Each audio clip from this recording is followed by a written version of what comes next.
So welcome everybody. Thank you for joining us today on this presentation about sacred astrology. So I invite you just to open up your cameras so we can all kind of connect and be as interactive as possible in this online environment.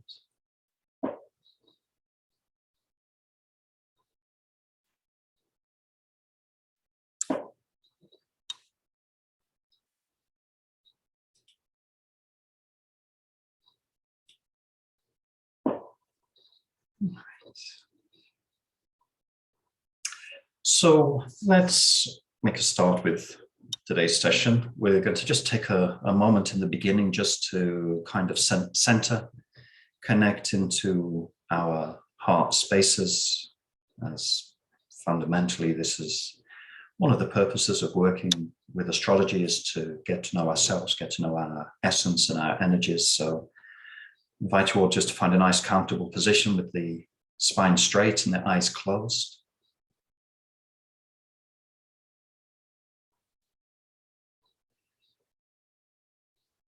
You know the process of consecration. You can now do a consecration of this meeting today.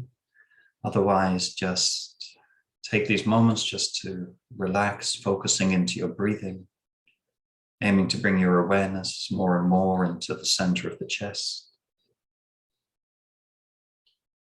And yourself connecting more and more into your heart space.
And that's good.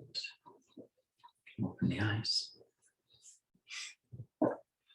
So today's session is essentially an introductory session where we're going to take a look really a little bit into the background of, shall we say, why astrology, and also what's the uses of astrology, and in particular, what is it that we will be learning, studying and developing in this course through astrology, so that you get more of an idea about exactly what the course entails and what you'll be looking at and how we'll be using it.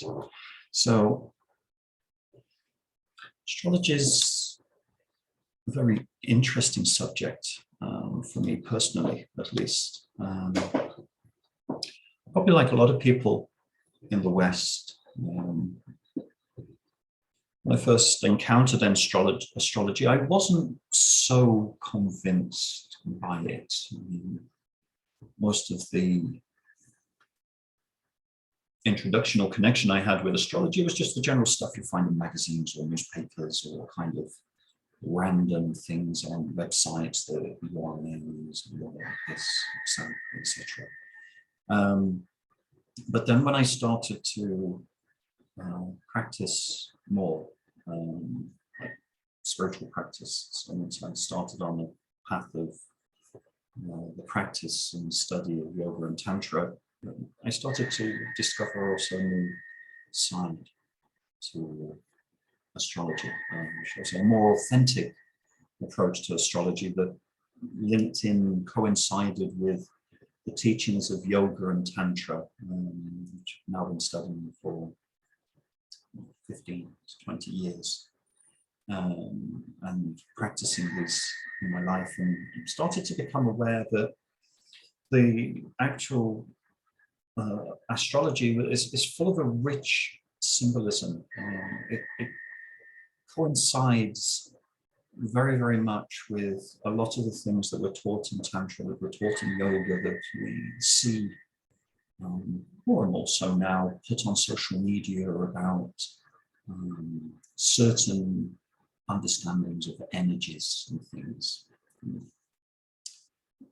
So I started to look into it in more depth, to look into the symbolism behind it, to look into the essence of it, and studied the history of it, and very much focusing on the Western astrology, which kind of originated from the Chaldean area, very much relating to the Western culture because it's filled with the Western mythology. So therefore it's full of themes and symbols that we can relate to much easier being born in the West, in the Western world. So rather than in the Asian or the Indian. So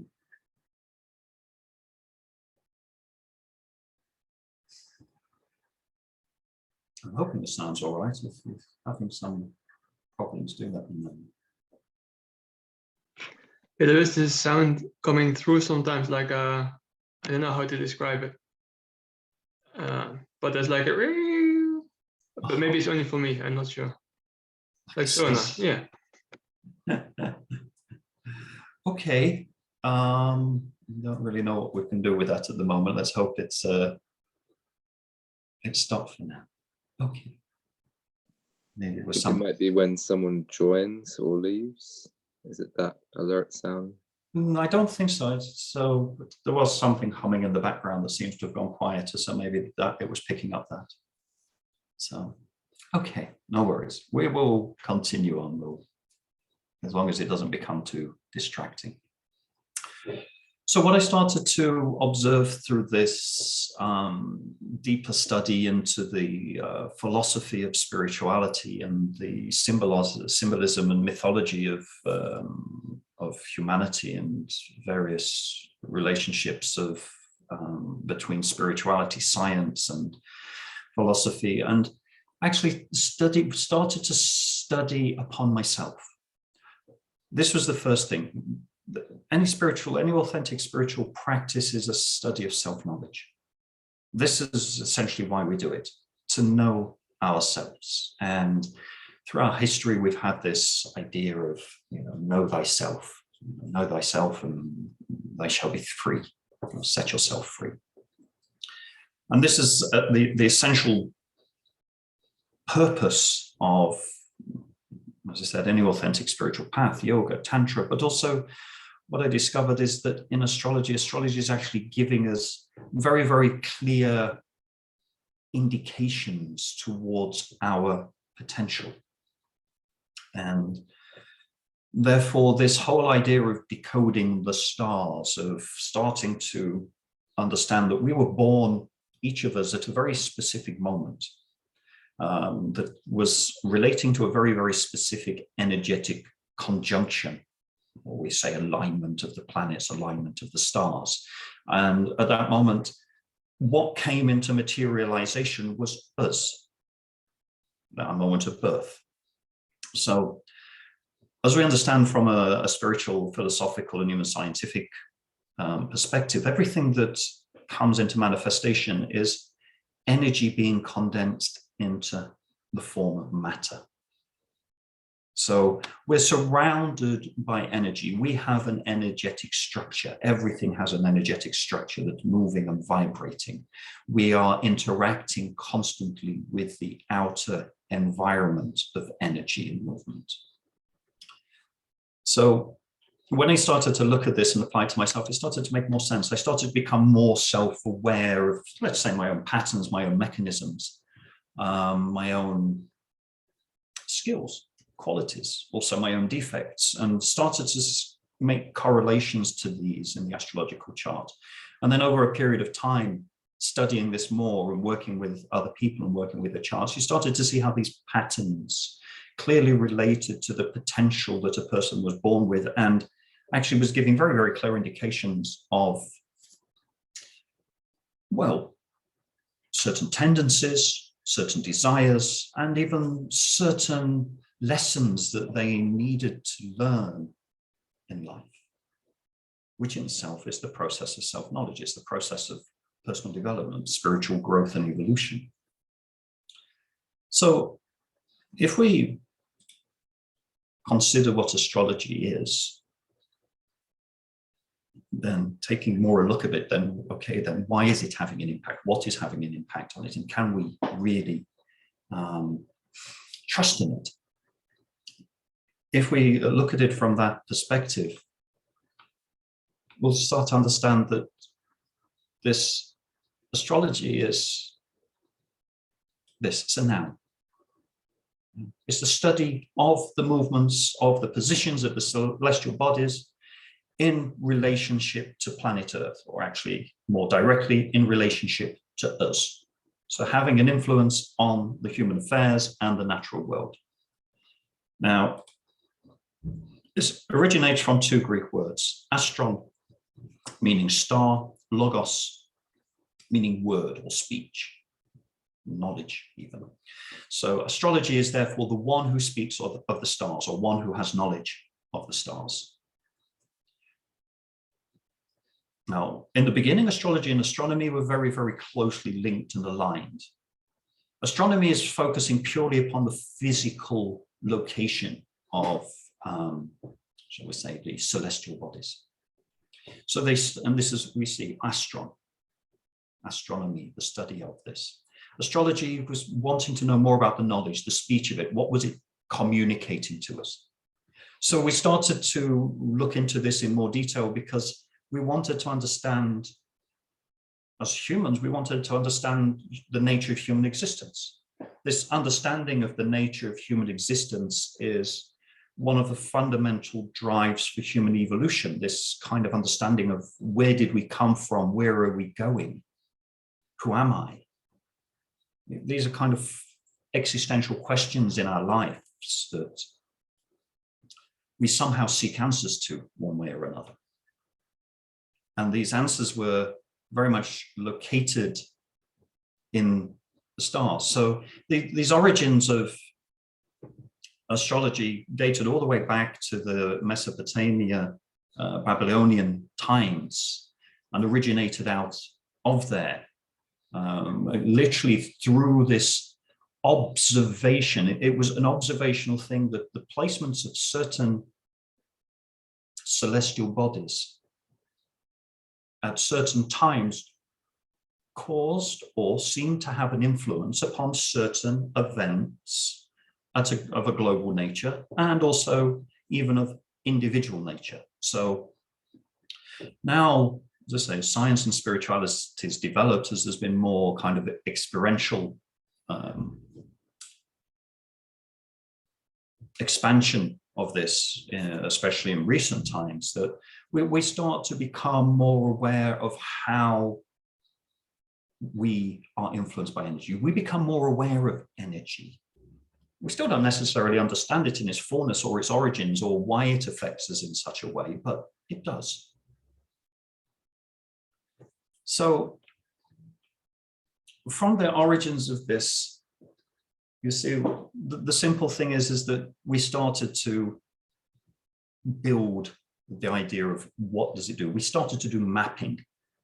So mapping of celestial placements, mapping of planets, relating to the Earth's orbit around the sun. But the process of astrology is a geocentric. It puts the Earth in the center. It puts us in the center, which is quite normal, really, because this is the planet we are born on. This is the planet we are inhabiting. So therefore, that is the center from where we experience everything.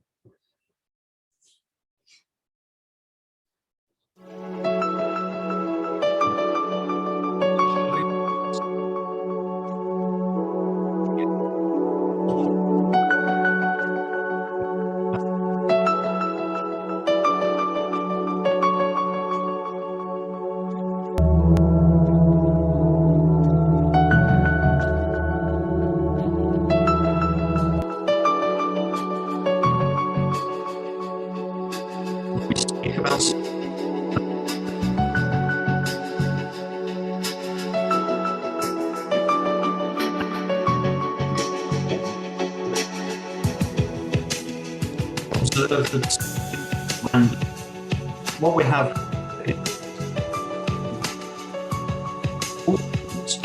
of system.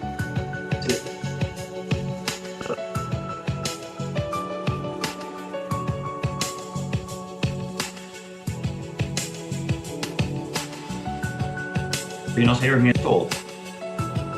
No, okay, then I'll speak after the video.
So what we see there is the fact that the movement of the planets through the sky, from the Earth's perspective, form this very symmetrical, geometric, harmonious pattern. Such a pattern is quite, how shall I say, difficult to produce randomly. Or if it was about random movement of bodies through the sky, that we would have, of course, random patterns, but we don't. We have this pattern that you can see forms a certain beauty. It sounds like a flower petal, like a series of petals that form this flower. Therefore, it's clearly showing that there is some kind of creative design behind life, behind our existence. So in order to understand that, we have to take a look at these things and kind of understand what are they representing? What do they symbolize? What energies are we receiving? What messages are we receiving? Now, astronomers, astrologers, scientists throughout history, ancient tribes, ancient civilizations started to plot and map these patterns, these movements of the celestial bodies through the sky. And we started to observe that, as I said, certain placements would create certain potentials for things happening on this planet. And to groups of people, to civilizations, to areas of the planet, to individuals. And this gave rise to this Gnostic understanding of that, this idea of correspondence, this idea that taken from the Hermetic tradition, that as above, so below, as within, as without, that there is no coincidence as such, that what there is a constant dynamic interaction of energies that is triggering a certain flow of energy that gives rise to a potential manifestation. Now, this has been confirmed increasingly by modern science, by the discovery and study of quantum physics, by this understanding of entanglement, that everything is connected, that there are infinite possibilities, and only one of those possibilities manifests at any particular moment based upon the process of observation.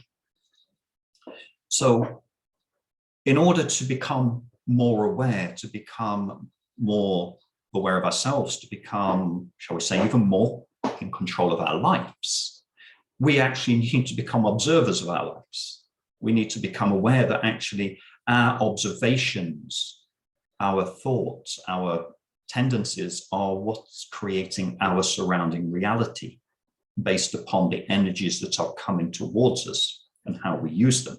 So to get to know ourselves means to know these energies, to step into a place of self-acceptance, to be able to control the energies, or work with the energies in such a way that we're able to manifest the energies at their highest and most beneficial vibration if we're seeking for a happy, fulfilling, and healthy life. Because any blockage in energy stops something manifesting, or it causes a buildup of energy that creates, through the blockage, a pain, a tension, or it flows in the wrong direction. So when we become aware of this, we start to be able to work with the energies. Now, the chart is made up of essentially 4 quadrants. These 4 quadrants being bisected by this cross in the center, which is the relating to the ascendant, descendant line, the midheaven, what's known as the lower heaven, or Imum Coli. Now, this cross of the heavens is kind of relating to where theoretically the sun is. The ascendant is where the sun rises. The midheaven is where the sun is at its peak during the day. So obviously midsummer, the sun is like directly overhead, and this is midheaven actually moves because, as you know, the sun is higher and lower in the sky according to the seasons. And then at the descendant is the sunrise, and Imum Coli is the sun at the furthest midnight point. So you have sunrise, midday, sunset, midnight. 4 fundamental points of the cycle. So one other thing to understand with astrology is that when we talk about astrology, we're also talking about cycles.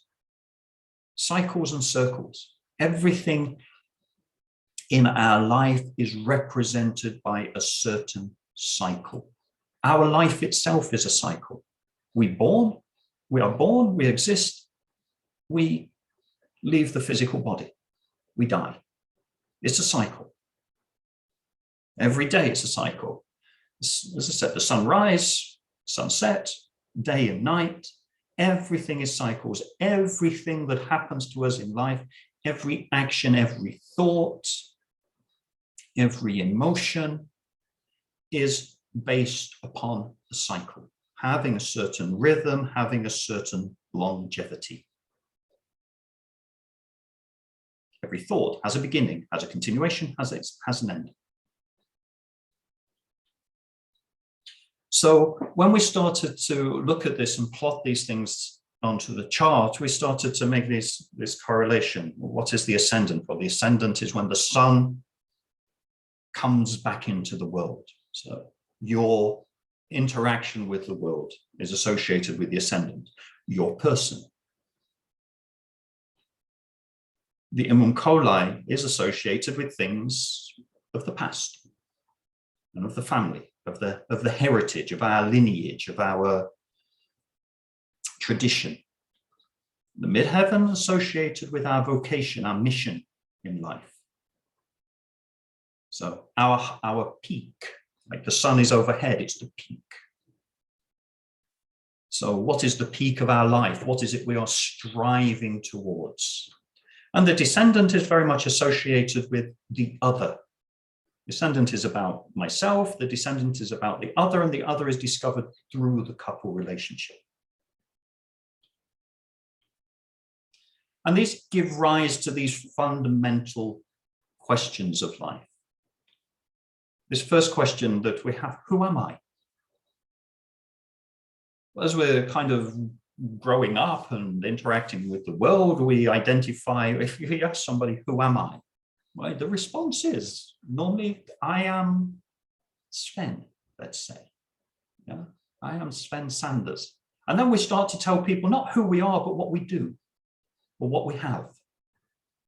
Yeah, I am 2 meters tall. I am 80 kilograms. I work as an artist. I have a family and 3 children. But this is not who you are.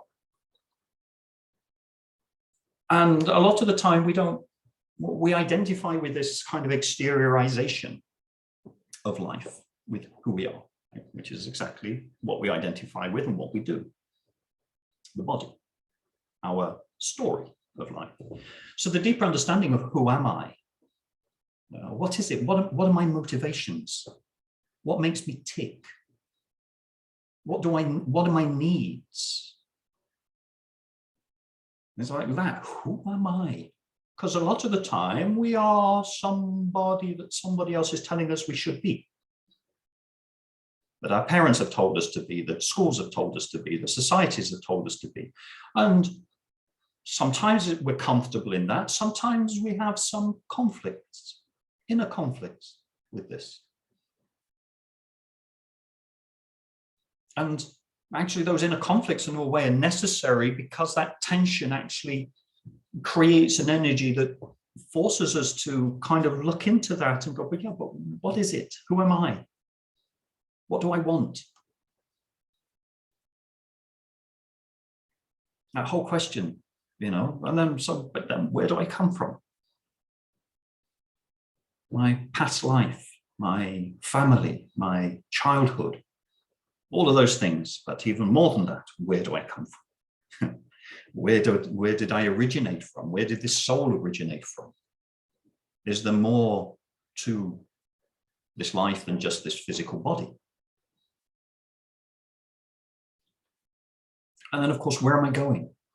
It's like, what's my purpose? Why was I born on this planet? What did I come here to do? What did I come to learn? Where am I going afterwards?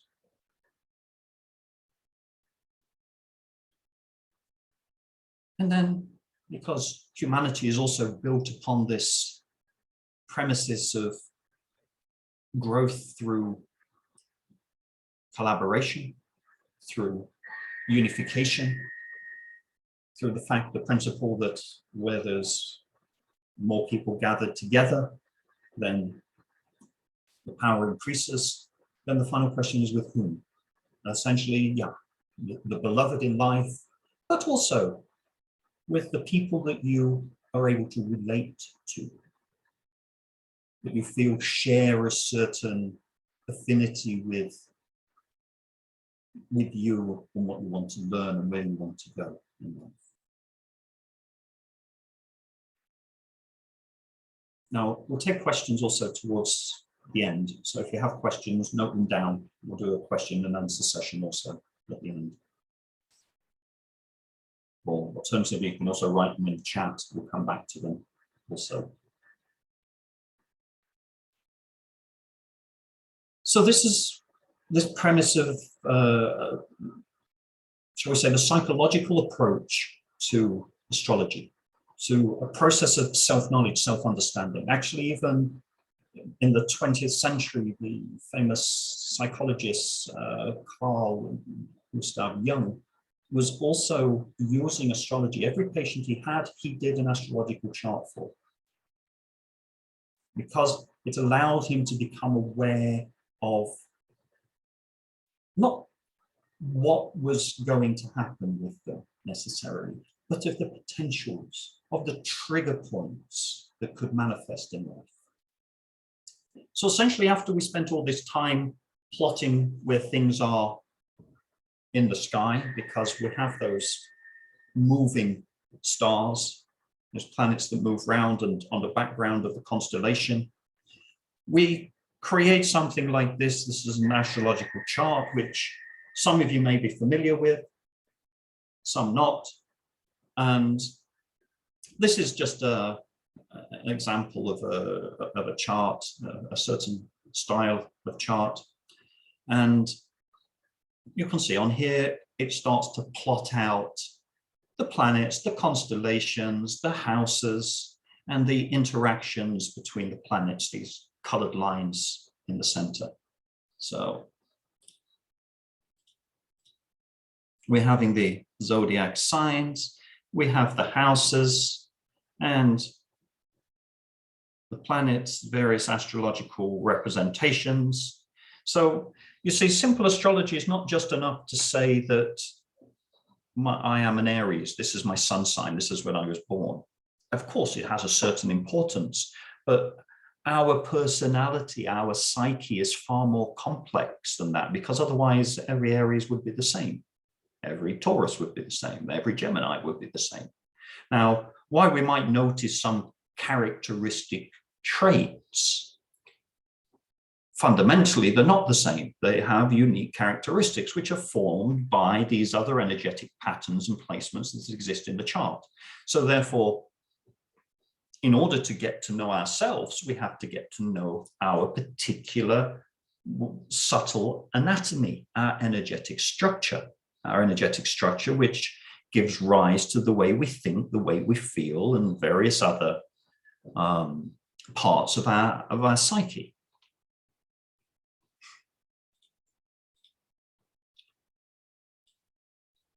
So this is what we get. A chart like this, looking very complex, strange symbols, numbers, lines all over the place. And at first sight, it can be a little bit overwhelming. Absolutely. What does each one of those symbols mean? But this is the decoding. This is the deconstructing. You cannot understand how something works if you do not know the mechanism that's working it.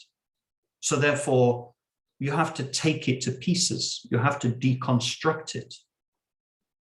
And this is what we'll do in the course. We will deconstruct the chart. We will take it piece by piece and build it up together so you get a picture, really, of this as the natal chart is the fundamental map of your life, of what you came to learn in this life, what skills you brought with you, what deficits you came to work with and improve.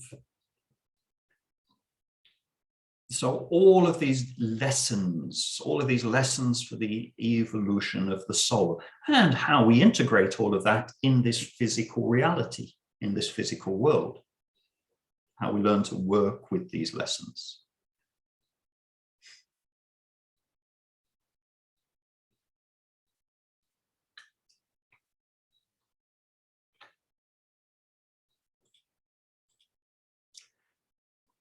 So the chart, as I say, is made up of these different components. The first components we'll take a look at is the planets. The planets are the dynamic components of the chart. It's the planets that move through the sky. In astrology, we have the 7 planets moving through the sky that we can see. And when we say planets, we include the sun and the moon as that, even though technically they're not planets, but from an astrological point, just to put them under a category, we call them the planets. So we have the 7 planets: the sun, the moon, Mercury, Venus, Mars, Jupiter, and Saturn, which we all see as stars on the sky, or as satellites on the sky. They move. From night to night, they move. All the other stars stay in the same place. And this was the first thing that drew people's interest to this. How come there are these moving lights in the sky? And of course, through mythology, they got associated as being with the realms of the gods and various godly interactions with the world. Now, beyond that, there are 3 planets we don't see. The 3 distant planets, the outer planets they're referred to.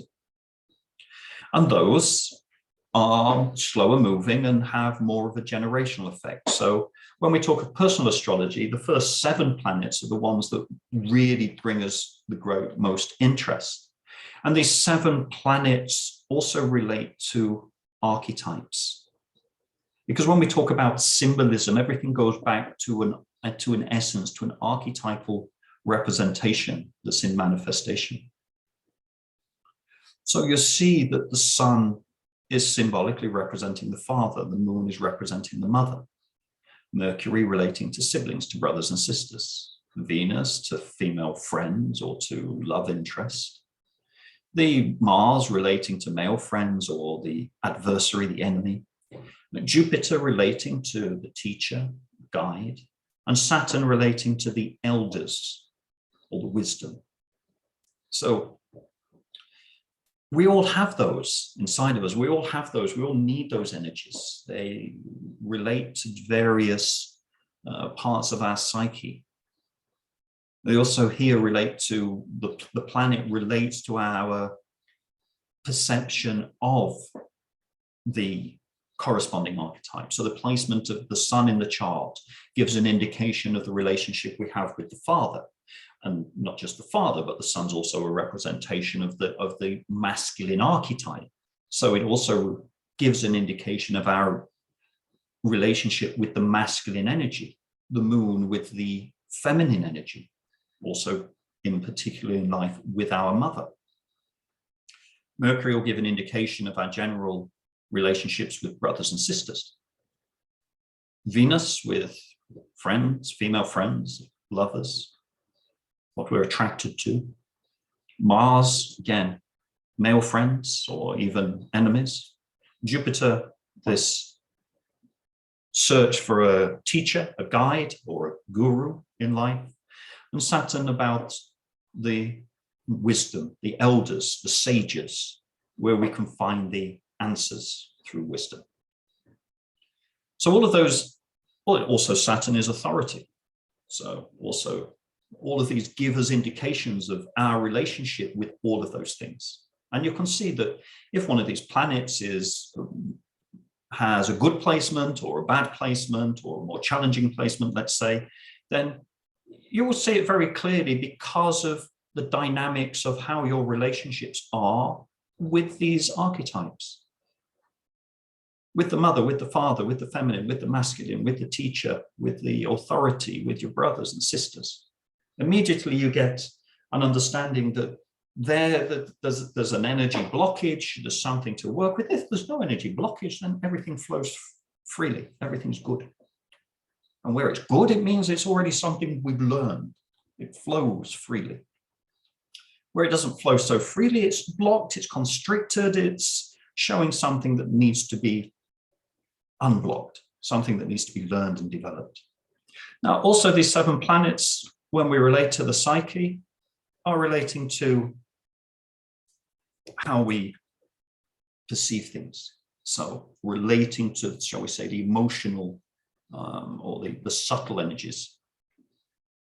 So Mercury is, of course, it's our thoughts, what we think, how we communicate, what we are mentally interested in. Venus is associated with our emotions, our feelings, and Mars is associated more with action, deeds, how we face challenges. The moon is relating to the subconscious and how we create mechanisms, patterns, and habits in our life. The sun is associated with our self-image. What do we think about ourselves? How is our self-image? Our self-confidence, our ego, everything relating to the self, not the self being the true essence, but there are layers there that we need to understand. Jupiter relating to our faith, principles, beliefs in life. Saturn relating to our ambition and our responsibility, our capacity for perseverance. So you will see that all of these planets are doing this. And Mars, for example, shows us our capacity for action. A good placement of Mars shows a good capacity for action. A weakened placement of Mars means that we need to bring more conscious effort into action. It doesn't flow naturally. We need to give it a help. We need to give it an impulse. And what you start to understand when you look more at the psyche is that this flow of energy, that our reality is created by the flow of energy through these planetary manifestations in our psyche. everything starts at the level of thoughts. Our reality is based upon our thoughts. This is where duality appears. Our thoughts do what? Our thoughts generate an emotion. That emotion, if we break it down broadly into two categories, is duality between like, dislike.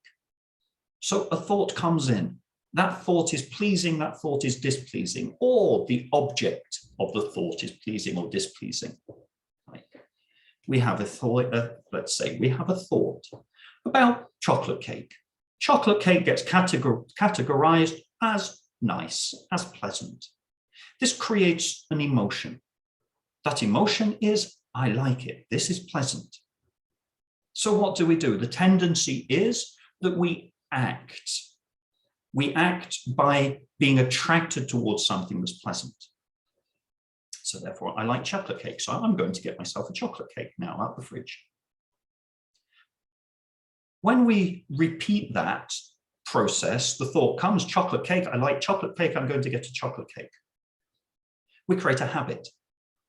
We create a mechanism which sits in the subconscious, the night side, the moon. You see the moon's representing the darkness of the subconscious because the moon is visible at night. It's what illuminates the darkness through the reflection of the sun.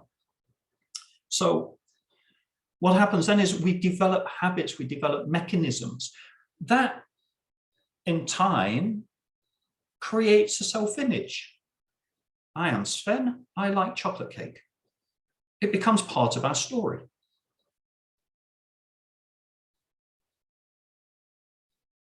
It's what we identify with. It becomes part of the I. We then have faith, we have a belief, we have a conviction. We have a religion, if you like. The chocolate cake is good.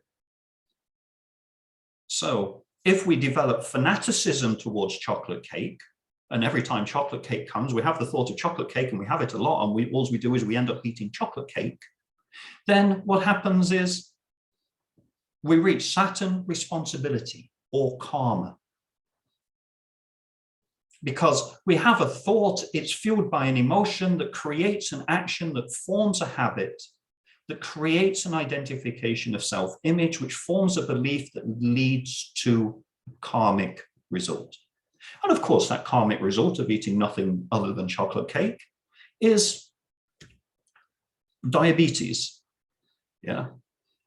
So all through the constant eating of chocolate cake or the overeating of chocolate cake. Let's not say you're just going to eat nothing but chocolate cake, but what you do is you have over proportion eating of chocolate cake, which is the lack of responsibility, a weakened Saturn, which leads actually to you having to assume the responsibility for your actions. Of course, on the other hand, you have another thing, let's say, another reaction. A thought comes in. I don't like chocolate cake, negative reaction, therefore rejection at the level of Mars, attraction, rejection, based upon the emotion that we have. The categorization, which then also creates a habit. I don't like chocolate cake. I'm never going to eat chocolate cake. I am Sven. I don't like chocolate cake. This is my belief. This is my principle. I will never eat chocolate cake. Therefore, the responsibility of it is never actually experiencing the pleasure of enjoying chocolate cake. Something maybe one day fundamentally is realizing that by accident they eat it and they realize what they're missing. So this duality, this splitting of the thoughts, the categorizations, the associations with an energetic impact of the emotions, which is also our desire, which is then acted upon, is creating this. And this forms the energetic structure of our psyche, which is given very clear indications in the astrological chart, which also shows that where we have, shall we say, strengths, where we have weaknesses, where we need to give things more of an impulse, where we need to bring more consciousness to it. Because when we're talking about working with an astrological chart, just like as we're talking about working with anything on the spiritual path in yoga and tantra, we're talking about working with energy. So therefore, we have to merge energy with awareness. We have to bring consciousness to energy to allow us to not fall into patterns and habits, but to constantly renew the present moment to make the right choices. Because what I was giving as an example before is just something that ends up becoming an automated mechanism dependent upon the past.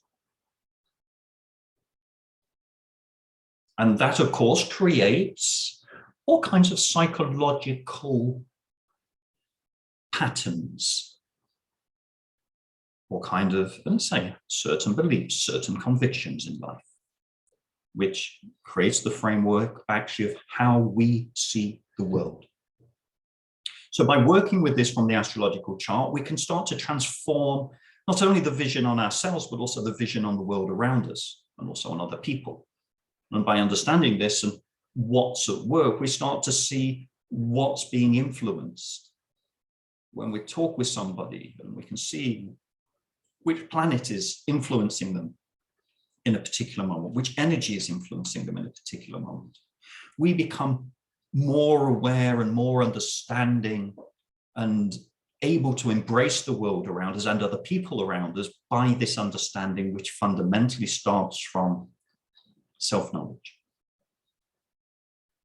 So these astrological constellations are simply this, that from the position of the Earth, we observe where the sun appears to be, against the background of a specific zodiac constellation.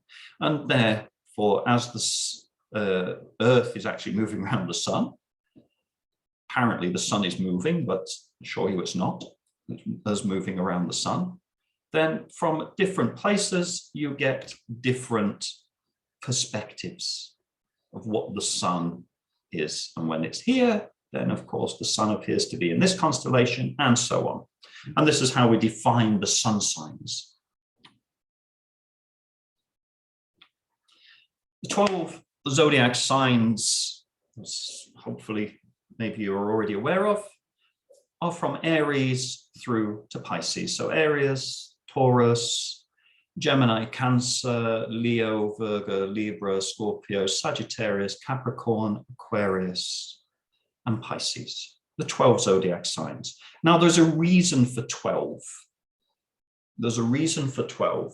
The whole symbolism of here, and we'll go into it in more detail in the course, but the astrological cycle represents the yearly cycle. The yearly cycle is represented by 4 seasons, 4 quadrants of the chart. Any process, as we said, any cycle is made up of 3 components: the beginning, the continuation, and the end. So each of those quadrants, each of the seasons, spring starts, has a continuation, comes to an end. Summer starts, has a continuation, comes to the end. Autumn starts, has a continuation, comes to the end, so on.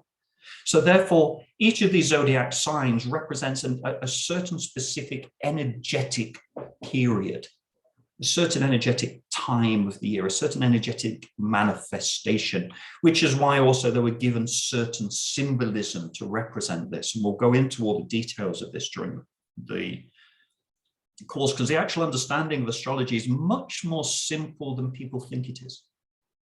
If you understand some essentials of it, then it's really quite easy to get a basic understanding of astrology and what's happening with you. And this actually comes down to the classification of the astrological signs. They're classified quite simply by 3 categories or 3 classifications: the element, the mode, and the polarity. So everything is classified, everything that's life on Earth is formed by the combination of 4 fundamental elements, which is earth, water, fire, and air. And the 12 zodiac signs, of course, are classified under each of these signs. Air sign, Gemini, Libra, and Aquarius. Fire signs, Aries, Leo, Sagittarius. Water signs, Cancer, Scorpio, Pisces. Earth signs, Taurus, Virgo, Capricorn. Now, when we classify those into elements, you can see that each one of those is in each season. We have these manifestations of these energies. These energies also represent 3 different levels of consciousness of the energy, 3 different particular manifestations, because otherwise, what would be the point of having 3 air signs, 3 fire signs, 3 water signs, 3 earth signs? Fire is fire. But actually what we're representing here, as we said, is the cycles, the fire that starts, the fire that maintains, the fire that is reabsorbed or consumes, ending. And the same with the air, the same with the water. So they each have particular manifestation, which is the mode. And we have in each element a cardinal, a fixed, an immutable sign. And they all follow one after the other in the astrological chart. Aries to Taurus, it's immutable. The energy that starts, the energy that continues, the energy that ends. The energy that starts, the energy that continues, the energy that ends. And you can see these all sit in a square or forming a certain frame. And we'll explain this, all of how them sitting together in certain ways creates a certain flow of energy. So therefore, when you start to have different astrological signs active in your chart, and an astrological sign is active in your chart if a planet is placed in it. In fact, they're all active, but the more planets that are in a certain zodiac sign, the more active that sign is, the more active the house is also. Go all into that, is much too complicated to talk about now. That's why we have the course, so that we can break it down and go through it piece by piece to make it understandable. So each of these is manifesting necessity. Everything is there by necessity. It's all part of the creation process, and not just the creation process, but the process of reabsorption, which is the elevating of consciousness. And finally, bipolarity.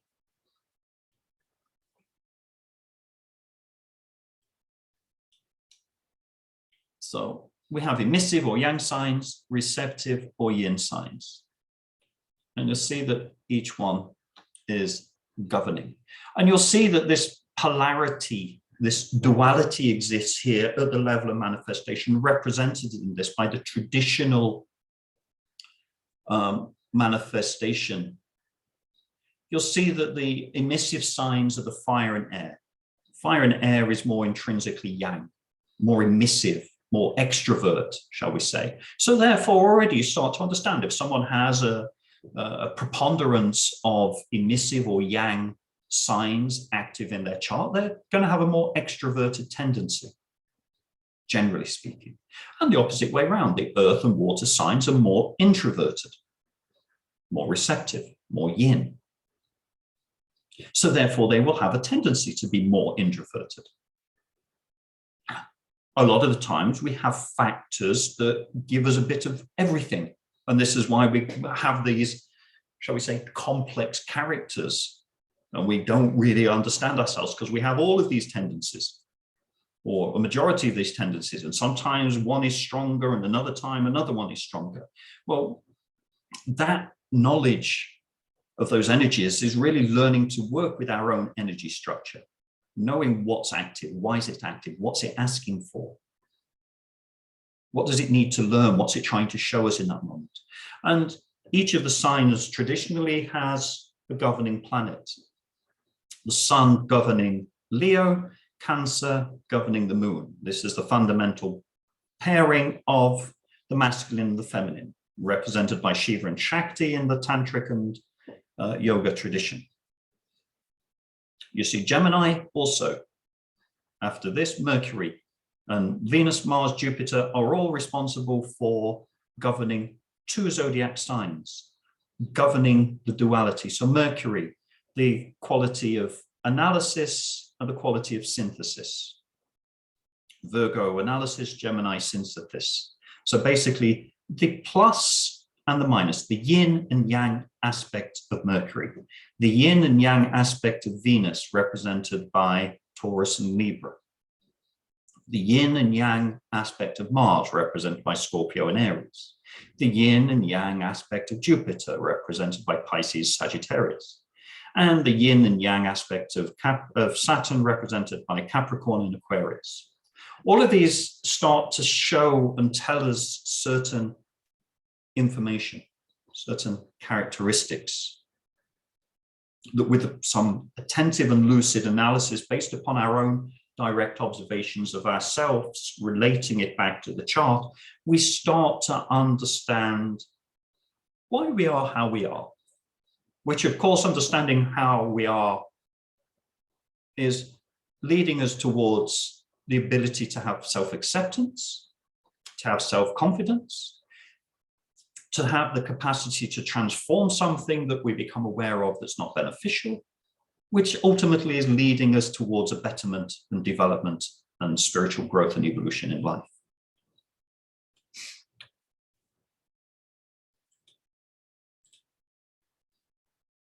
Now, in the center of the chart, we have the houses. The houses just represent these places where we will experience certain desires in the physical world. This is what the houses represent. Houses represent the physical world. The planets represent the astral world. The zodiac signs represent the causal or archetypal world. At the level of the earth, the human incarnation, the embodiment of our soul in this body in the physical reality, and of course the desires and the integrations and our interactions in the world during our lifetime, we will notice that we have certain areas of life that are more interesting to us than other areas. We will also notice that we have areas of life that are interesting to us in a specific way.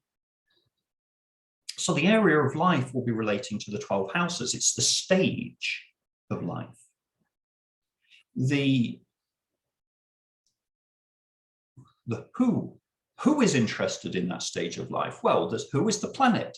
The planet will be in a house, so therefore in a house, Mercury will be active, Venus will be active. Maybe there will be 2 or 3 of them on stage together. So we have this great theatre play of life. And then, of course, the astrological signs are the roles they play. So this is it. This is, if you start to understand this, that this physical incarnation, this is the stage. I mean, we call it the stage of life.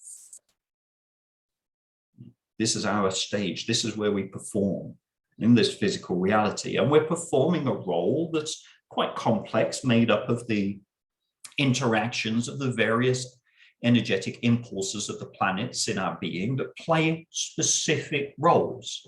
That's why Mars is not always the same in everybody, because it plays a different role. In some people, it plays a fiery role. In other people, an earthly role. It may play a role of starting, continuing, ending, all kinds of dynamics that get mixed together that create that complexity. And therefore, as we say, when you then start to look at your individual chart and see where the groupings of planets are, you start to get these particular interests in life. So somebody, for example, who has a lot of planets in the 7th house, partnerships, marriages, relationships, all these kind of things, legal matters, conflicts, alliances, are all going to be incredibly important to them. Somebody who has a strong 11th house with a lot of planets in there, they're going to be very interested in humanitarian things, about the global situation, the world situation, about group involvements, clubs, collective endeavors, friendships, charity work, entrepreneurial work. People who have lots of planets in the 4th house are going to be very, very interested in about the home, the family, the life, a place of comfort, a place of rest, but also the deeper understanding of the subconscious nature, which is only done through contemplation and reflection, which sometimes means to retreat from the world. Because remember, this bottom of the chart is also symbolized by the Imam Kolai. It's the night time, the midnight, when everything's quiet and everything's dark. It's the moment of reflection, because that's what the moon does, reflects. So when we start to see these things, we start to be able to build patterns of awareness. Now, all of these 12 houses are going to have a certain degree of interest, because each one of the houses is going to be charged by a certain astrological sign based upon the place we were born and the time we were born, the date we were born. But to some degree, all of us have interest in these. We all need certain things from these physical, humane experiences. So from the 12 houses, just that some will be more energized and more important. And then you'll start to notice that you actually also start to get along. You notice the kind of people you're attracted to start to be the people who have similar kind of energetic activations like you, the process of attracting. You meet somebody else who has a lot of 4th house charge like you, then you're going to have some commonality. So then you start to see how the world is interacting, what the messages that you are receiving when you're interacting with other people, when you're interacting with life itself.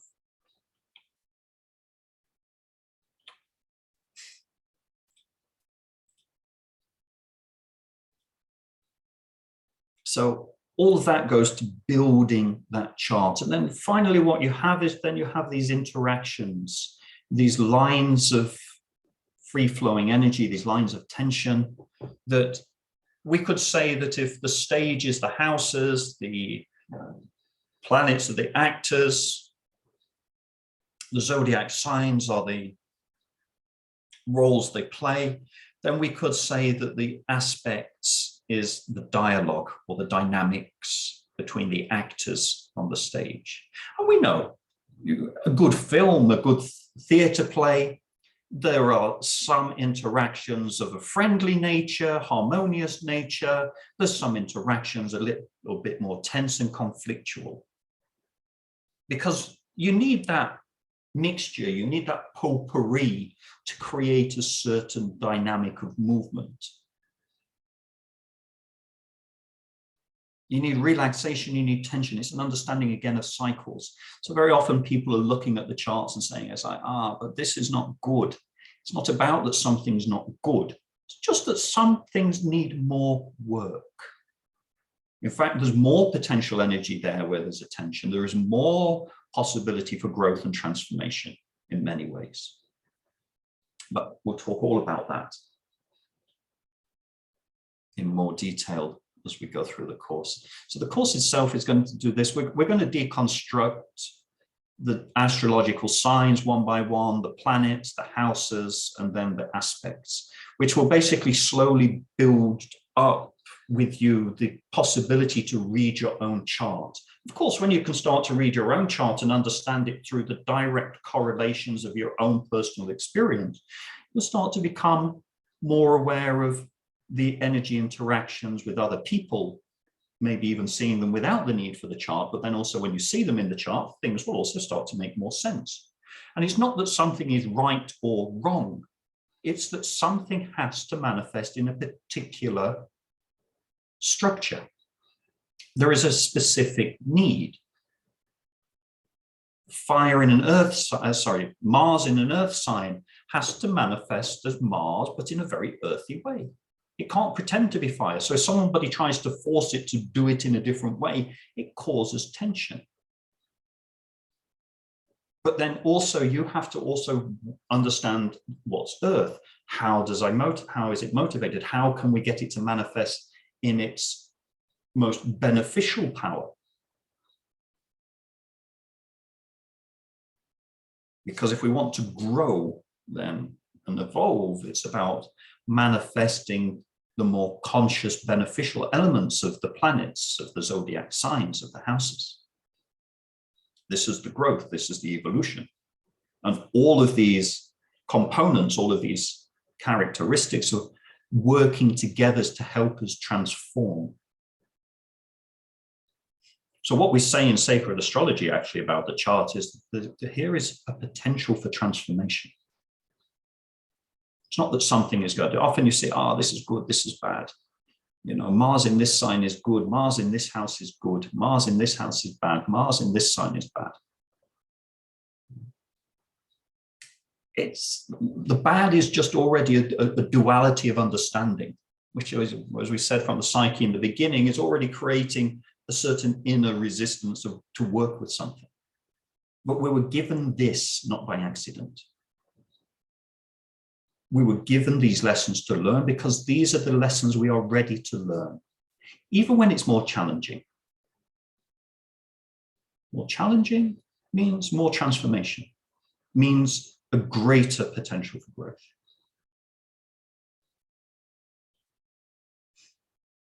So as we go through the course, we'll look at all of these things. We'll help you understand how to, first of all, become aware of the tendencies, the oscillations between the energy, because it's not like we just always manifest all the good qualities or all the bad qualities. We have a combination of two. We fluctuate between good and bad and mediocre, somewhere in the middle. And we fluctuate because the energies are controlling us. We haven't brought the energies into awareness. The more we bring things into the awareness, the more we have the capacity to know how to work with it, how to give it the necessary energizing impulse awareness for it to be thoroughly beneficial and thoroughly under our control, which is essentially energy work. It's essentially the work of Tantra, the work of self-knowledge, all of these things combined together. We'll also talk more about the symbolism of the signs and the planets, because even how these symbols are for the planets, for the zodiac signs, there is no accident. These are deeply rich symbols that have a lot of significant meaning beyond the appearances.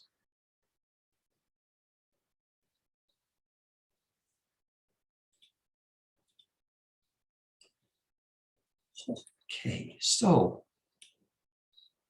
just to bring it all into perspective a little bit, because a lot of the time when we do this, it's like quite overwhelming. Also, our life is sometimes overwhelming. We have all of these things happening to us. It all feels incredibly intense. And we have our life situation, our story and everything that's going on. But we're going to just play this now just to put it into perspective.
that we've finished the general presentation, this kind of realization actually is that we form part of this solar system, form part of this universe, and therefore we are influenced by the energies around us.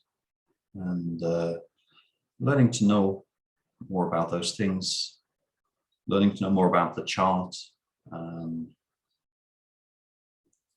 going through a process of self-analysis actually really helps us to put things in perspective.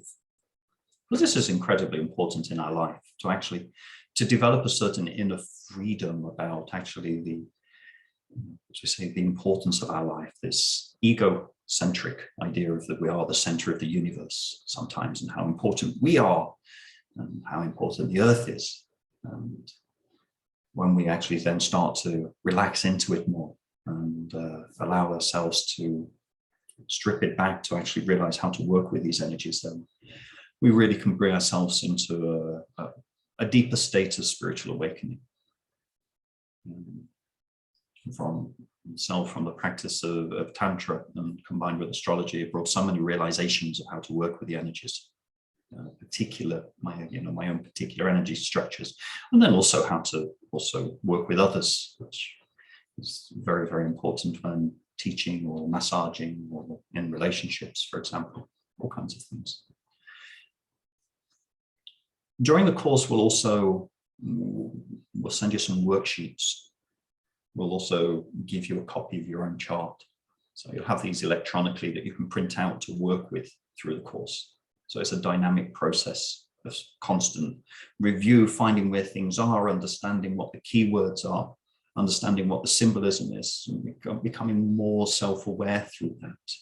Also observing where there's things to work on, where there's things to improve, where there's things to embrace. There's maybe qualities that you've not embraced yet, to embrace these more. And this will be the whole process. This generally is this first year introductory course is to get you there, to get you to the place where you can read your own chart and therefore become more comfortable with yourself, more comfortable with others, start this process of self-knowledge.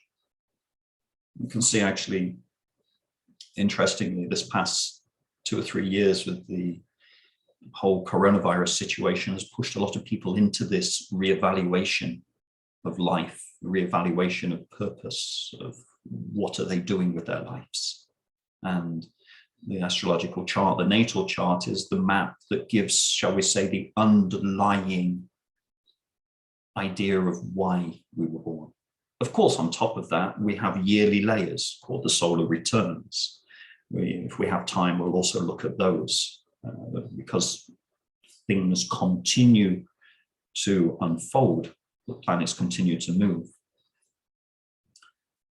So therefore, we have these layers of complexity, if you like, or these energetic layers that we also need to decode to understand the yearly lessons in order to reach our ultimate goal. But learning about this, working with all of this is, it's a real fun pleasure. It really puts a kind of beautiful perspective on life. And you start to see this play of the universe, this godly energy, if you like, in the whole of nature, the whole of our existence. And actually, yeah, just realize is that actually we can be relaxed, we can be happy and content with who we are, and realize that we're kind of a work in progress, and actually being happy to work with the things that we were given, not working with the things we weren't given or the things that other people tell us that we should be. Yeah. I mean, sometimes people give us good advice, of course. I mean, and there are certain things that are quite clearly that we should be working on. But here, stepping into this space of self-acceptance is really allowing us to actually fully participate in life, to fully participate in a creative process of life in the universe, which is essential. We are all a part of this universe, so we all have a role to play. But the role to play is to be ourselves. And this is the path of spiritual growth. This is the path of spiritual evolution. to be ourselves towards the highest principle. So, do you have any questions or comments? Anything you want to know about the course, anything you want to know about what was presented here today? You can either write in the chat or open up your microphone.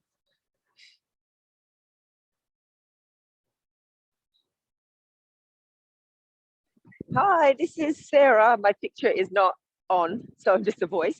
I was wondering if I missed it, I do apologize. I did join a couple of minutes late, but I was wondering if you could just run through logistics as far as like length of the session. Is it every week? Is it going to be online? Just those kinds of things. Yeah, absolutely. Well, I mean, the course is online. It's on Zoom because we've got people from all over the place. So we couldn't really have it in one physical place where everybody would meet. So it's an online course, and honestly, with astrology and with the charts and everything, it's very well suited to being done online. In fact, it's probably easier to do it online in some ways because of the way of presenting it than maybe in a physical environment. It will be every Sunday. It will run from next week till the end of July, approximately. And it will be between 12 and 2. So exactly this time period now that we have. So 2 hours every week for approximately 6 months. That will be enough to give you the basics. Amazing. Thank you. That answered everything perfectly. Pleasure. Hi there. I had a question as well.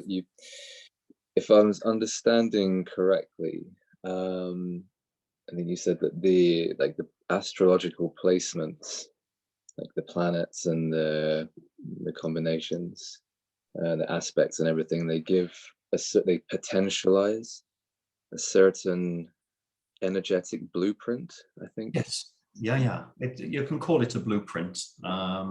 It's energetic potential. Yeah. And this is our responsibility to fulfill our potential, to manifest our potential to the highest degree. And that means, of course, learning to see what we have to transform. So yeah, so actually my question was kind of what factors influence whether a certain potentialized energetic blueprint actually manifests or not? Like what kind of factors would influence that? The kind of factors that influence that is generally sometimes the dynamics between any two planets can cause this. So this, whether there's an easy flow, whether there's a certain, I would say, collaboration between the planets, or whether there is a certain hindrance. It can also depend upon the house it's in. It can also depend upon the zodiac sign it's in, to how easy it's manifesting. Now, beyond all of that, the reality behind the fulfillment of potential is only done by bringing things into awareness. Because otherwise what happens is we are acting like robots. We are automated by the energy. So that potential will be fulfilled in a very automated way based upon what we kind of encounter and unconsciously assume. If we want to talk about the truth of growth and evolution, then it's about a conscious assumption of our human incarnation, which means aiming for reaching the highest potential, which actually means that we have to do this analysis, of actually, okay, what's good, what needs working on, where do I have a tendency of, let's say, exhibiting more negative traits or characteristics of something. But okay, so does that mean that if there's a certain sort of potentialized energetic blueprint at the moment, let's say, from the configuration, from the astrological configuration at the moment, does that mean that it's going to, if I'm kind of on autopilot, if I'm just acting automatically, then that configuration is just going to manifest through me automatically, or something? Yeah, it will manifest automatically, but it won't necessarily manifest to the highest potential. It will manifest automatically according to your own level of awareness and consciousness. Okay. And the habits you've already inbuilt into your psyche. So some of those manifestations could be challenging and could actually be pushing you further away from fulfillment of your potential because you've not brought it into awareness. So what you have to understand is the chart and all of this is not a destiny. Yeah. Yeah. It's an indication of a potential that you were born to work with. Okay. Yeah, I can okay, that was kind of my question. Like, so basically it sounds like it's that the blueprint interacts with kind of our level of awareness in a way. Yeah. And then will give rise to a certain okay, yeah, I think It's exactly that. It's like architecture in a way. If you think about a blueprint, an architectural blueprint for a building, you can only build what you're able to understand from that blueprint. yeah, okay, thank you. Thanks. Pat, you had a question. Hello, everyone. I wanted to pose a question and to also make a comment, but the question that I wanted to pose was posed by Sarah. I also wanted to learn the practicalities of the course, how the duration, and also knowing myself, I think it will be extremely hard to attend every single Sunday, especially when the weather starts getting warmer. And also we will have Easter, so I might not be. There will be certain holidays for like Easter and things, but we will, once the group has started, we will confirm all of the dates and everything. Okay, because I might not be at a place that has internet connection. Okay, that's no problem. And if you do miss a session, there will be a recording. Yeah, that was another question that I wanted to ask. And the comment that I want to make doesn't have to do it with this presentation specifically, but one of the things that I like about astrology is that it did give me some relaxation, because when I started not exactly studying, but reading a little bit about what each planet governs and things like that, things started making sense. And I was like, so that's why. And it gave me a sense of relief, because I have a feeling that the world that we live in allows only a certain type of person and a certain type of lifestyle. And if you use astrology to get to know yourself better, you feel as though, I felt as though I was less wrong or less weird. And so that's one of the reasons why I like astrology. And I agree with what you said at the end, that there's a bit of relaxation involved when it's like, stop going against yourself and go with your own flow. Okay, thank you very much. Thank you, Pat. It's very beautiful what you said, and also very, very true. There's in the spiritual tradition, there was often once asked about a great saint, great sage, and like, how come you are how you are? How come you are so full of wisdom and power and knowledge and things? And the answer was quite simply is that he answered, well, I am who I am.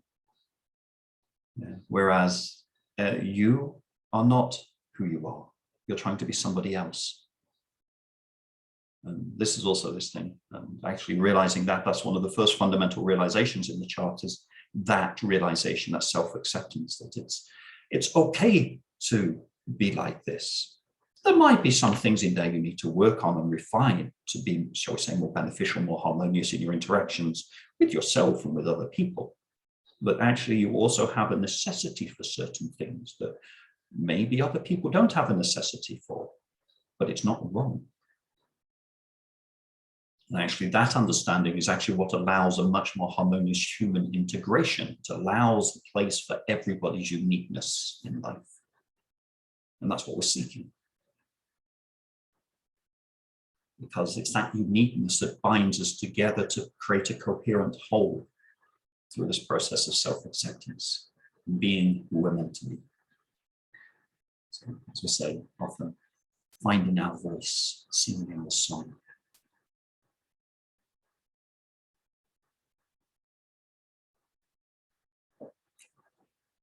We won't be touching we'll also be touching astrocartography.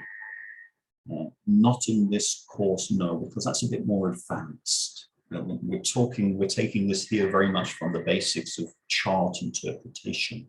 Astrocartography is much more based upon certain resonances and certain planets that govern certain areas of the planet, and whether it's right, where's the best place for you to live, or various things, or to earn money, and various things. This is something more to advance, but individually, yeah, I can look at those things in readings. Although the interesting thing I observe with this through my own experiences is that actually by understanding your chart, you actually end up being in the right place. It's a resonance phenomenon.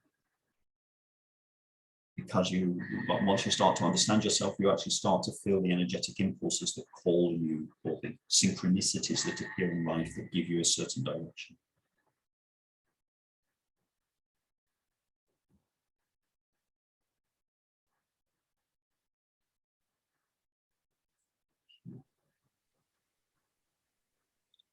Sorry, I had one more question as well about the signs. Mm-hmm.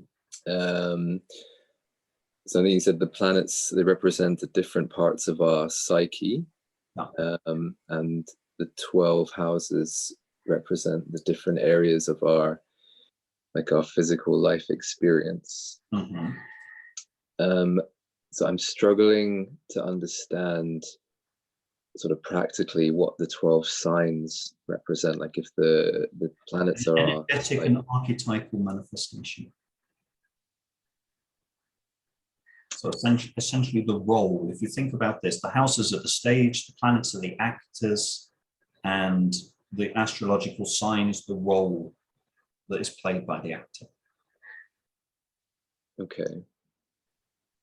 So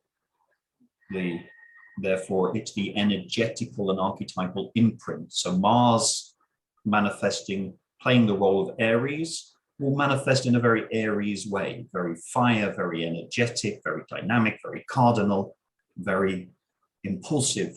All of these things that are actually associated with the fact it's fire, it's cardinal, it's yang. Fire, cardinal, yang, if you understand those three principles, it's very dynamic, it's very forceful, it's very powerful. You already start to understand just from those three things a certain energetic imprint of Aries. However, then look at Taurus. Taurus is not. Taurus is earth. Taurus is yin. Taurus is Venus. It's fixed. So therefore, Mars in Taurus is going to be a completely different energetic imprint in manifestation. It's not going to have the dynamism of Mars in Aries. It's going to be slower. It's going to be more languid. It's going to be more interested in the certain beauty of the earth. So the moment you understand earth, Venus, yin, and fixed, you already understand just from those things, the governing planet, the element, the mode, the polarity. The moment you understand those in more depth, you understand all of the zodiac signs because they are built upon those characteristics. And actually knowing that therefore, if you have Mars in Taurus, you know, but why do I act like that and other people act differently? Well, I act like that. Okay, then where are, shall we say, the qualities of Mars in Taurus? Where are the where are the pitfalls, where are the deficits that I need to watch out for to work with. And that's what allows us to bring the potential into fulfillment. Okay, so when the same part of our psyche becomes active, it will be in different ways depending on where the placement is. So our need for action will be modulated by the zodiac sign that Mars is in. Okay, yeah. Okay, so the role, that's playing a certain role. Okay, yeah, no, that makes sense. And same with Mercury, the way we communicate, the same with all of the planets, and that's actually why we start how we do. We'll start with the planets. Okay, thank you.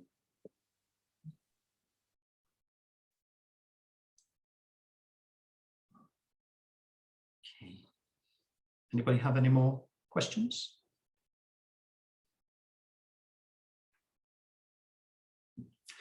So the course will start next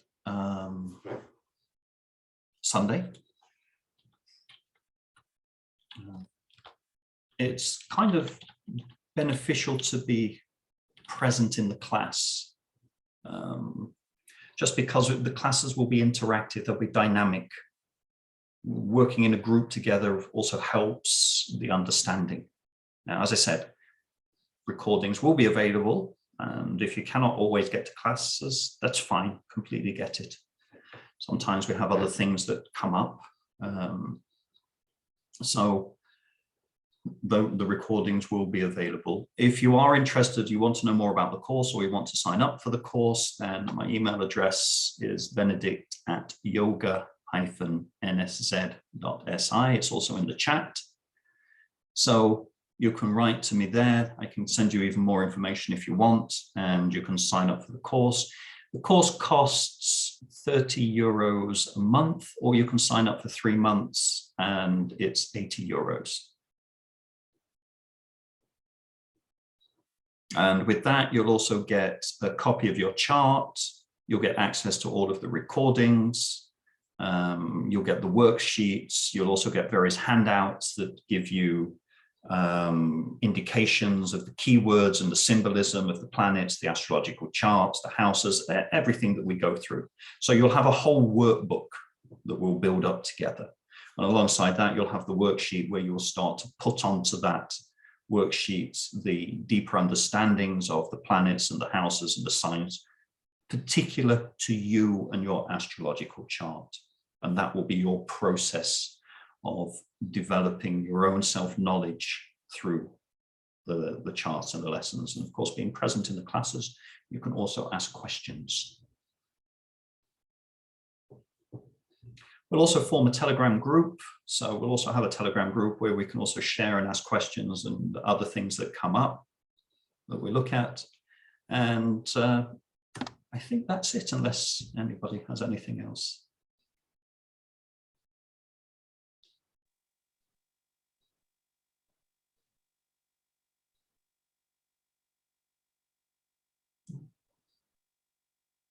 Adam, I don't know if you're speaking, I can't hear you. I saw you unmuted, but we don't hear anything. Adam. Adam was unmuted, but now carry on.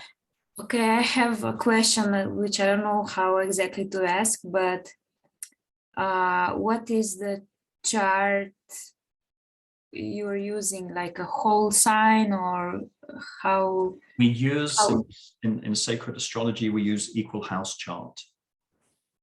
Equal house chart. Is this an option we can get also in the calculators on the internet? Yes, you can. So it's called equal house. Equal house system, yeah. Okay.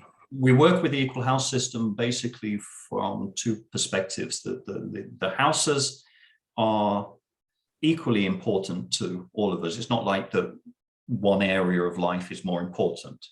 The importance to an area of life is given by the energetic intensity caused by the planetary interactions in a house, not by the size of a house. So we wouldn't say, for example, my career is more important than my relationship, generally speaking. Yeah.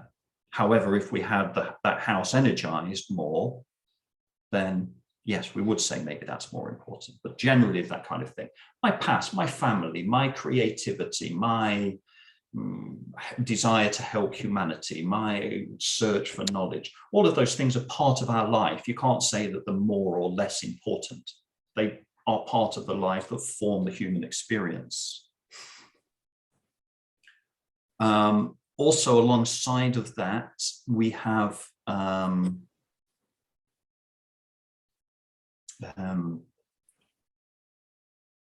sorry, Adam, Adam made me think because he just wrote a question in the chat. So remind me again, Carrie, completely lost my thread. Whole sign and Whole sign, yes, whole signs, that was it. So alongside of that, from a spiritual perspective, we are all born equal also. So equal houses is what's always used in sacred and esoteric astrology. And to answer Adam's question, no, the bank account's a euro account, if it's the correct one. If not, write to me on the email, Adam, and I'll confirm it. But it should be one that starts AT on the IBAN.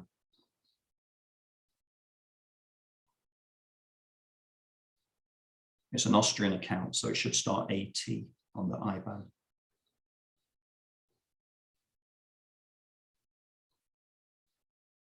If not, as I say, write to me and I'll send you the euro account. That's no problem.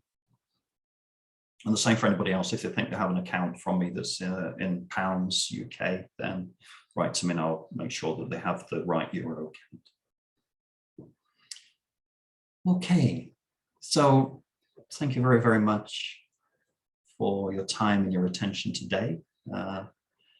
I hope you found it interesting, stimulating in some directions, and hopefully look forward to seeing you all next week in the class as we go through this journey together.